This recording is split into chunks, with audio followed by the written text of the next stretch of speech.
मित्रासोबत मालवणला गेलतो फिरायला आणि तिकडं स्कोबाचं होतं म्हणलं तसलं. मग गेलो 20 किलोमीटर समुद्राच्या आतमध्ये स्कोबा करायला आणि राव दे नळकंडन हिन लावलं की भ्या वाटायला लागलं.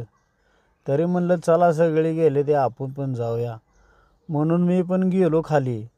पण खाली गेल्यावर काय राव जन्नतच दिसली, एकच नंबर. असं वाटलं की नव्या दुनियेत आलो आहे, समुद्राच्या जलपरीमध्ये. नुसतं मासन डिझाईन. पहिल्यांदा दबकलून वरच नेलं मला त्यानं. घाबरलो, तोंडात पाणी. परत त्या माणसानं समजत काढून खाली आणला आणि मला परत तर एवढं भारी वाटायला लागलं, वरती जाऊच वाटेना पाण्याच्या वर.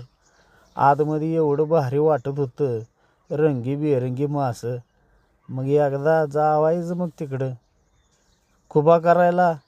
तिकडे गेल्याशिवाय दिसतच नाही हो. सगळं निसर्ग खाली पाण्यातलाच बघायचा राहिला आहे आपल्या सगळ्यांचा.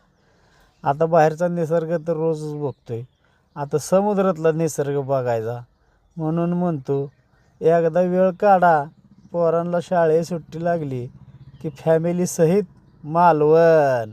आणि तिथं देवबागला गेलं की स्कुबा आहे बघा, असलंच मासं आहे ते सगळं. एकच नंबर लिंबादा जे